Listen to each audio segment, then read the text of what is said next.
Salut les investisseurs sur YouTube, j'espère que vous allez bien. Je vous retrouve pour une nouvelle vidéo. On va parler aujourd'hui de Novo Nordisk, c'est une entreprise qui m'a été beaucoup évoquée en bourse.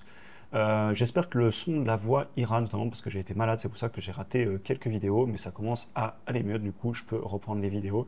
Et je voulais vraiment vous parler de ce titre, déjà parce que la baisse a continué en bourse. C'est une entreprise Novo Nordisk dont on avait déjà parlé l'année dernière.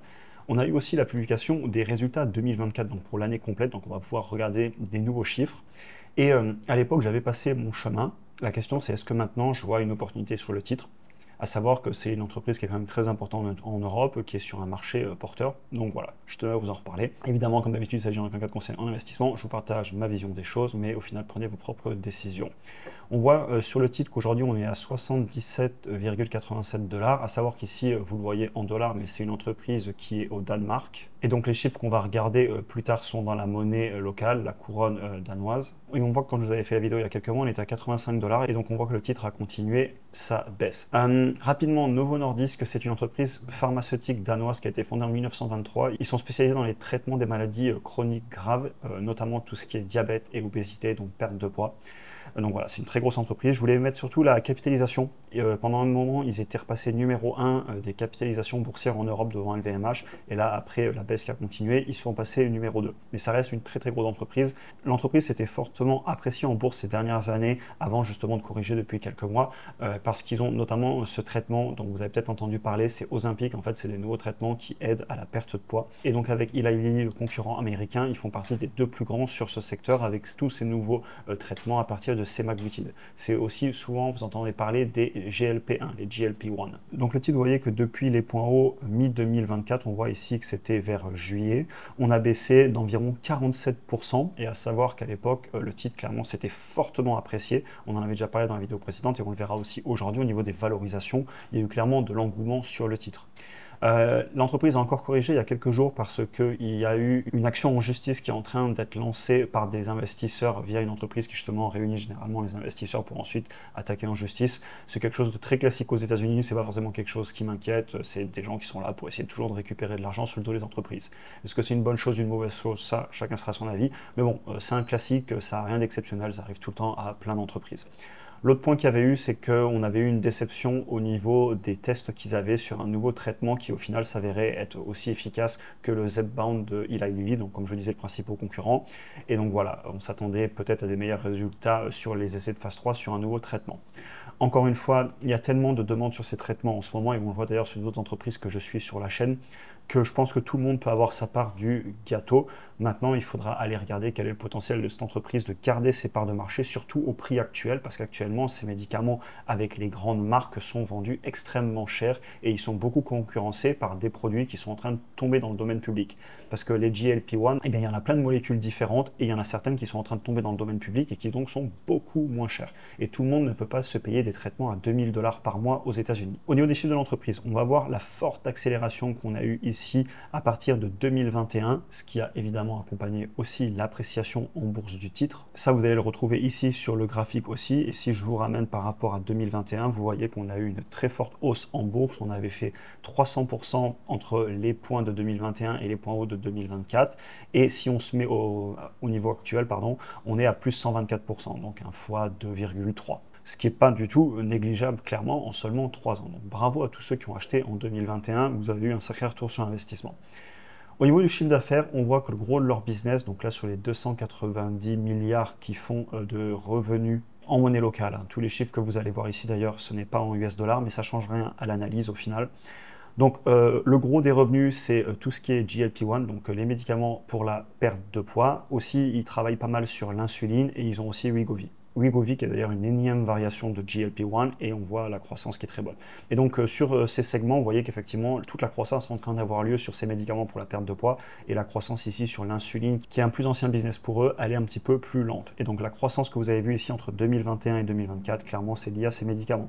Et si vous regardez là sur 10 ans en composé, on a fait un peu plus de 12% par an de croissance et je me suis amusé à le faire si on se met plutôt entre 2011 et 2021, donc en enlevant ces nouveaux médicaments, on est sous les 8% de croissance, autour de 7%, 7,5% de croissance sur le chiffre d'affaires de ce que j'avais regardé, ça dépend les mois que vous prenez, les trimestres. C'est un business qui est très rentable. On va voir plus tard l'appréciation qui a eu lieu au niveau des valorisations. Clairement, c'est le chiffre d'affaires qui a tout fait exploser. Par contre, c'est un business qui avait des bonnes marges déjà auparavant. Regardez ici, je vous ai mis les marges depuis 2019, marge brute, donc capacité à fixer les prix, puisque c'est les prix de vente moins les coûts de fabrication, et donc les coûts de fabrication sont assez faibles. En fait, là, ce qu'on vend, eh bien, c'est du savoir. Les médicaments ont été inventés. On vend aussi évidemment le médicament, mais le médicament ne coûte pas si cher que ça à fabriquer, et ce qui a coûté cher, évidemment, c'est la recherche-développement et le marketing. Donc des très belles marges brutes, ce qui veut dire capacité à fixer les prix, comme je vous le disais, et donc aussi capacité à gagner de l'argent. Parce que là, quand on vend pour 100 $ du médicament, il nous reste 85 $ dans la poche pour ensuite payer le marketing, la recherche et développement, etc.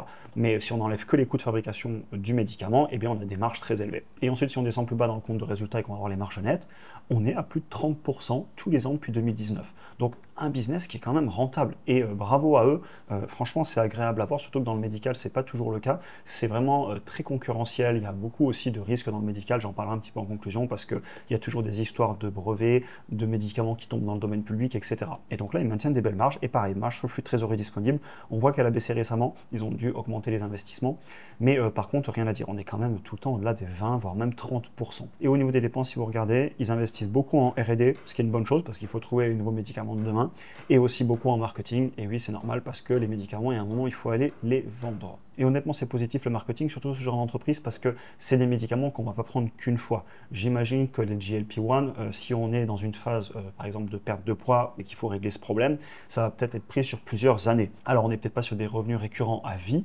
Par contre, je pense que quand même, on est sur des revenus récurrents sur le moyen terme. Après, attention à la concurrence, on en reparlera en conclusion. Rapidement, je voulais vous emmener voir ce qu'ils font au niveau de la trésorerie. Donc, flux de trésorerie disponible, comme on le voyait ici, à 69 milliards.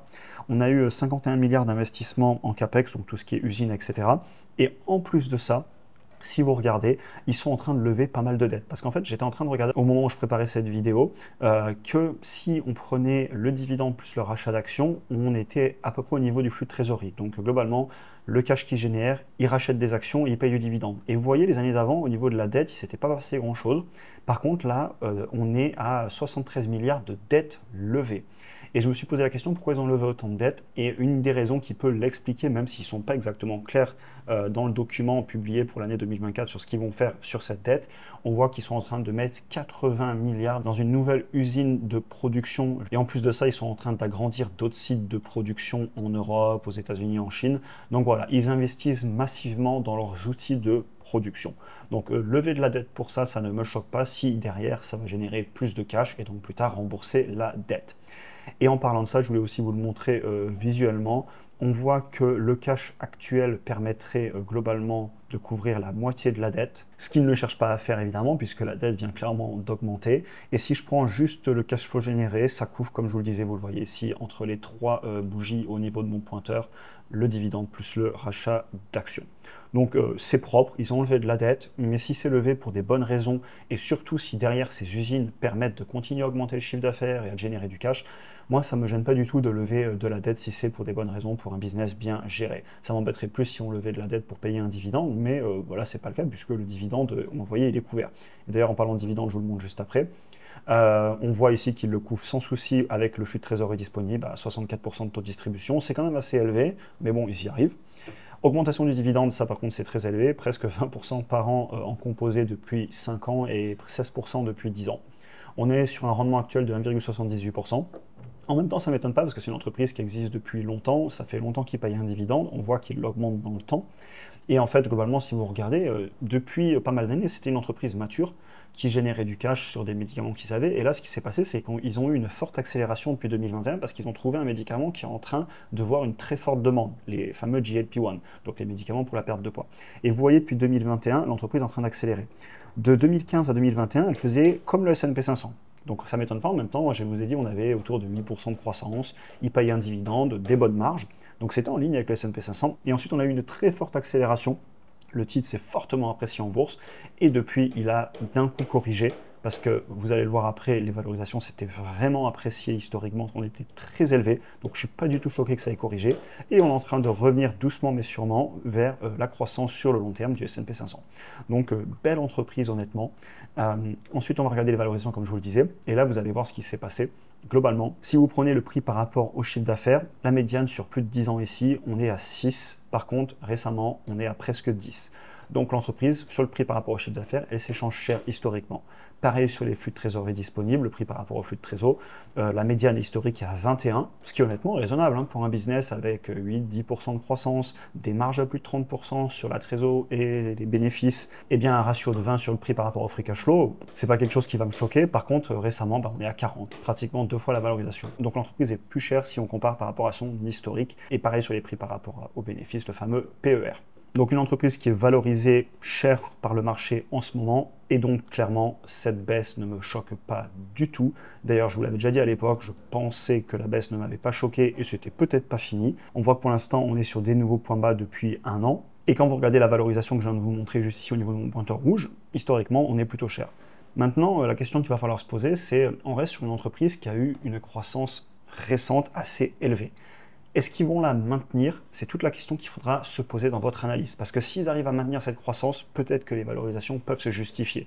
S'ils n'arrivent pas à maintenir la croissance à 12-13% et les marges, eh bien dans ce cas-là, ça ne se justifie peut-être pas. Et peut-être que le marché a raison de faire une correction. Par contre, sur le long terme, l'entreprise, si elle surprend le marché, eh bien elle pourrait être valorisée à nouveau plus haut.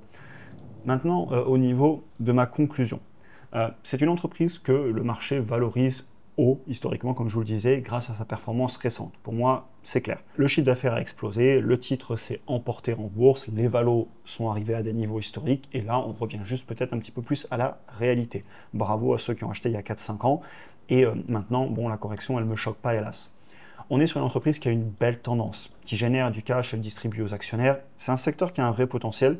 Maintenant, qui en profitera? On a souvent parlé de ces nouveaux médicaments sur la chaîne, et il y a beaucoup de variantes, des variantes de molécules qui sont en train de tomber dans le domaine public dès cette année, et ça en fera encore des nouveaux qui pourront être vendus en générique, sachant qu'il y en a déjà.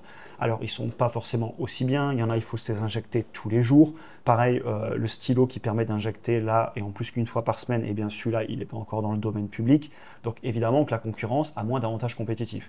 Sauf que c'est des médicaments aussi bien Eli Lilly que Novo Nordisk, que je crois que c'est 2000 $ par mois aux États-Unis, la concurrence on est des fois sous les 200 $ par mois. Donc il y a un moment, les personnes qui n'ont pas les moyens, parce que ces médicaments, ils sont remboursés souvent si on a du diabète, mais ils ne sont pas du tout remboursés si on est juste en surpoids. Et il y a des gens qui seront prêts à payer peut-être 200 $ par mois pour aller chercher le produit concurrent. Et si je vous dis tout ça, c'est parce que j'ai du mal à comprendre quelle va être la croissance future. Quelle sera la place de Ozempic par rapport à la concurrence?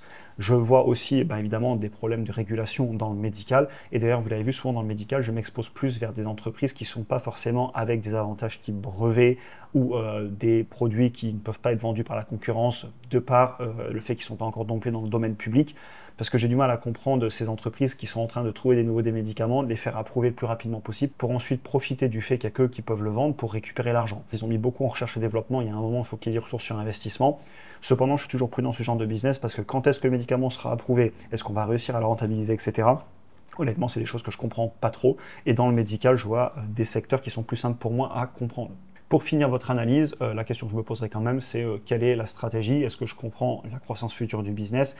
Est-ce que je pense qu'ils vont maintenir leurs avantages compétitifs, peut-être créer de nouveaux médicaments? Quel est le retour sur investissement désiré que je souhaite faire?